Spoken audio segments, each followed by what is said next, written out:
नमस्कार, मैं अंजलि मिश्रा। स्वागत है आपका हमारे चैनल में। कांग्रेस के पूर्व और वरिष्ठ नेता गुलाम नबी आज़ाद ने एक आत्मकथा लिखी, जिस आत्मकथा का नाम है गुलाम। और इस आत्मकथा में उन्होंने काफ़ी कुछ बड़े खुलासे किए और ये खुलासे उन्होंने कांग्रेस नेतृत्व, राहुल गांधी, सोनिया गांधी और एक मेन कैरेक्टर हेमंत बिस्वा शर्मा को लेकर किया। इस दौरान उन्होंने काफ़ी कुछ लिखा है और इस आपको बता दें कि कथा पर चर्चा करने के लिए, इसमें जो कांग्रेस को लेकर बातें लिखी है, इसे लेकर चर्चा करने के लिए हमारे साथ इस वक्त मौजूद है वरिष्ठ पत्रकार अजय पत्रकार जी। सर, मैं आपका स्वागत करूंगी हमारे चैनल में।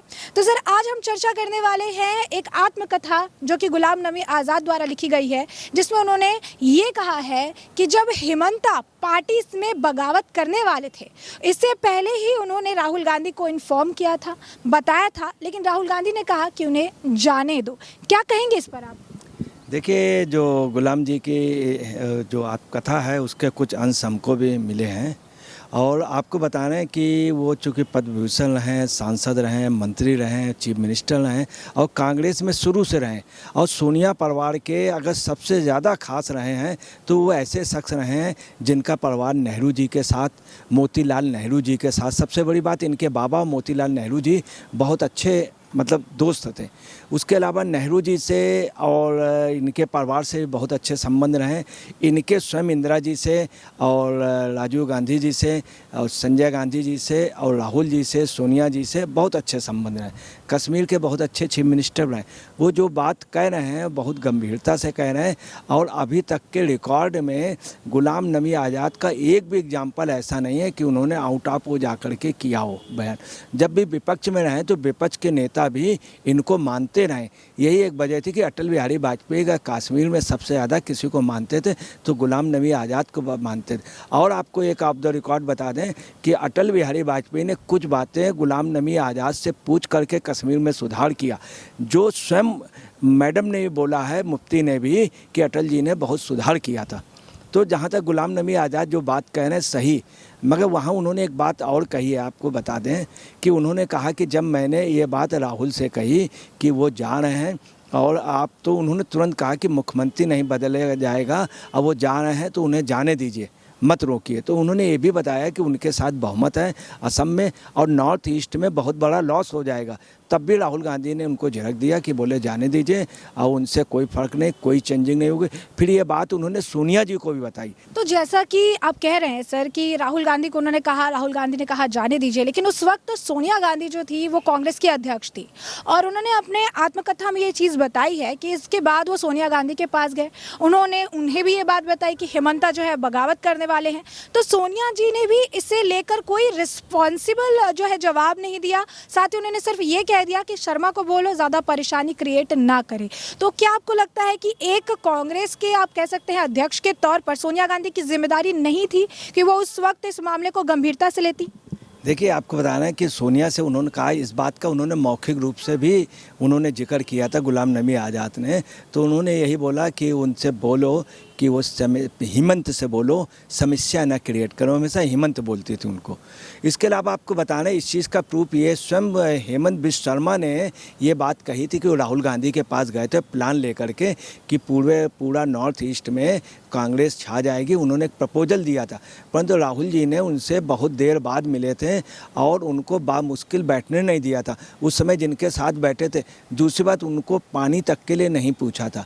ये बात हेमंत बिस्वा शर्मा ने कही। जब हेमंत बिस्वा शर्मा गए, उसके बाद हेमंत बिस्वा शर्मा जब काफ़ी लज्जित हुए राहुल गांधी के पास, उन्होंने टाइम नहीं दिया, सुना नहीं, तब हेमंत बिस्वा शर्मा आए बाहर और काफ़ी रुआसे हो गए। हेमंत बिस्वा शर्मा ने खुद कहा कि उस दिन मेरे लाइफ का सबसे बड़ा मुझे दुख हुआ।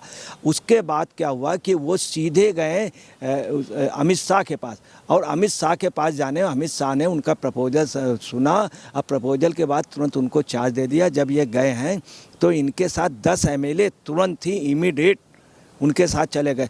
तब भी एक कोशिश हुई, तब भी इन्होंने कहा था कि किसी तरह से इसको जाने से रोकिए, मगर गुलाम नबी आज़ाद की नहीं सुनी और नॉर्थ ईस्ट में ये कांग्रेस का बहुत बड़ा लॉस हो गया।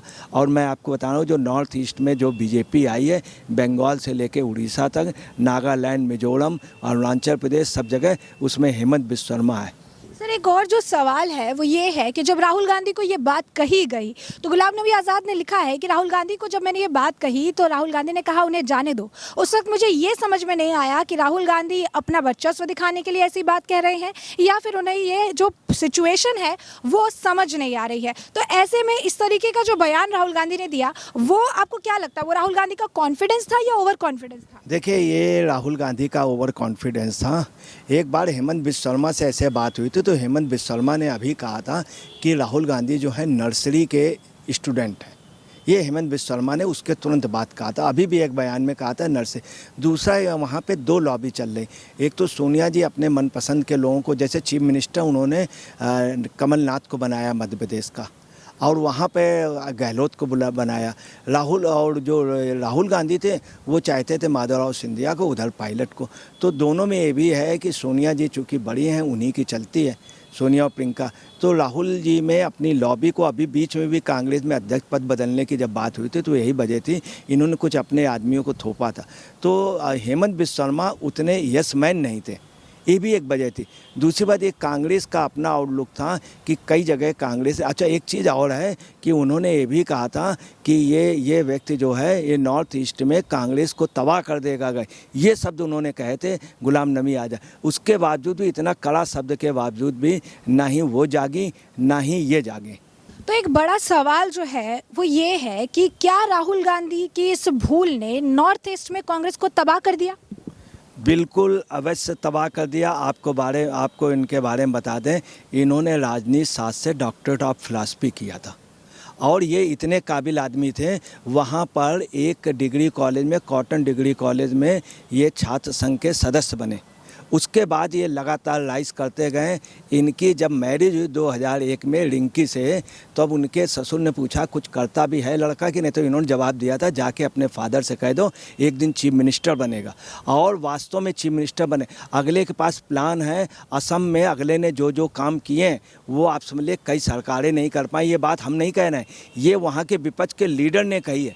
और सबसे बड़े जो इत्र व्यापारी, जो मुस्लिम लीडर, उन्होंने भी माना कि इन्होंने कुछ काम अच्छे किए। दूसरी बात आपको बता रहे हैं कि वो असम की एक बहुत मशहूर फिल्म थी कोका देता है हटी अरुनाटी, उसमें अगले ने मंचन भी किया था। और बहुत अच्छे कलाकार रहे, बहुत अच्छे वक्ता रहे। और इनको आपको बताना है कि इन्होंने कांग्रेस का इतना नुकसान किया, जो कुछ भी कांग्रेस का था सब इन्हीं के उससे गया। इन्हीं के वजह मिजोरम के कांग्रेस के एमएलए चले गए, मणिपुर के कांग्रेस के एमएलए चले गए। अरुणाचल प्रदेश में जो सरकार बनी है बीजेपी की, वो अगर बनवाने में किसी का हाथ था तो विश्व शर्मा का। बंगाल में भी जो ये पोजीशन आई उड़ीसा में, विश्व शर्मा कांग्रेस के लिए सबसे बड़े लॉस हुए हैं। अच्छा, एक आखिरी सवाल जो है सर, मुझे ये जानना है कि एक इतनी बड़ी भूल, एक इतनी बड़ी गलती जिससे नॉर्थ ईस्ट में कांग्रेस तबाह हो गई, लेकिन इसके बावजूद भी क्या इस भूल से कांग्रेस सीखी है? क्योंकि कई जगहों पर जहां भी कांग्रेस सत्ता में थी और सत्ता से वापस चली गई तो एक अंतर कला जो थी हमेशा एक वजह रही है। तो ऐसे में आपको क्या लगता है कि जो बड़ी भूल है जिसका गुलाम नबी आज़ाद में जो है अपने किताब में जो है अपने वो मेंशन कर रहे हैं, बता रहे हैं, तो क्या इस गलती से कांग्रेस आज तक कुछ सीख पाई है या इसी तरीके से जो नेग्लिजेंस है वो आगे भी चल रही है? देखिए, ये देश का बहुत दुर्भाग्य रहा कि कांग्रेस एक भारत की बहुत बड़ी पार्टी है। एक प्रकार से आप समझ लीजिए मेरुदंड है विपक्ष की या सत्ता पक्ष की। ये दुर्भाग्य रहा, कांग्रेस में हमेशा एक योजनाबद्ध तरीके से जवाहरलाल नेहरू उसमें हावी होते रहे, जबकि जवाहरलाल नेहरू के साथ बहुमत नहीं था। जवाहरलाल नेहरू प्रधानमंत्री नहीं बनाए गए थे, सरदार पटेल को चुना गया था। मगर महात्मा गांधी ने जिद करके, महात्मा गांधी से काफ़ी बार अधिक वजन उनका था नेता सुभाष चंद्र बोस का, मगर नेता सुभाष चंद्र बोस इसलिए हटाए गए चूँकि नेहरू जी के उनका अपने आगे, नेहरू जी जानते थे कि उनके आगे मैं चल नहीं पाऊंगा। महात्मा गांधी ने हर जगह उनको सहयोग किया। यही पोजीशन कांग्रेस में सभी की रही, यही पोजीशन राहुल और सोनिया जी की रही। इन्होंने किसी को भी अपने आगे टिकने नहीं दिया। नरसिंहा राव ने इतना अच्छा शासन चलाया कि पूछे न, आर्थिक सुधार में नरसिंहा राव का योगदान था, मगर सोनिया जी ने नरसिंहा राव जी को नहीं पसंद किया। अभी आपको बताना है कई नेताओं ने कांग्रेस में बदलाव के लिए कांग्रेस को अच्छी पोजीशन में लाने का प्रयास किया, परंतु सोनिया जी ने और राहुल जी ने मना करा दिया। इनका कुछ ये रहा है कि उसमें तीन ही लोग रहे, राहुल, सोनिया, प्रियंका और रॉबर्ट। यही एक वजह है कि सिर्फ वही रह गए। आज कार्यकर्ता कम होते जा रहे हैं, जबकि कांग्रेस का एक एक कार्यकर्ता, आप समझ लें कुछ कार्यकर्ता ऐसे हैं जिनको इलेक्शन के टाइम अपने आप निकलते हैं, बगैर तन मन धन से उनका खाना नहीं पचता, उनकी तबीयत बीमार हो जाए अगर चुनाव हो, कांग्रेसी कार्यकर्ता प्रचार न करने जाए। इतना इसमें इतना डिवोटी कार्यकर्ता है, परंतु उसको नेतृत्व तो सही नहीं मिल पा रहा, ये सच है। तो जैसे कि आपने सुना कि अजय पत्रकार जी ने बताया कि जिस तरीके से गुलाम नबी आज़ाद ने कांग्रेस को लेकर ये बड़े खुलासे किए हैं कि किस तरीके से हेमंत बिश्वा शर्मा जाने के बाद एक बड़ा लॉस कांग्रेस को हुआ है और एक साफ तौर पर नेग्लिजेंस का मामला था, जहां पर ना राहुल गांधी ने इस पर ध्यान दिया, ना उस वक्त की कांग्रेस अध्यक्ष सोनिया गांधी ने इसे अपने हाथ में लिया, जिसके बाद आप देख सकते हैं कि नॉर्थ ईस्ट में कांग्रेस का हाल जो है बुरी तरीके से बेहाल हो चुका है। अब ऐसे में हमने आपको इस पूरे मामले पर जो है विस्तार में हमने चर्चा की और आपने सुना है। अब चाहेंगे इस पूरे मामले पर आपकी भी जो राय हो हमें कमेंट सेक्शन में कमेंट करके ज़रूर साझा करें। धन्यवाद।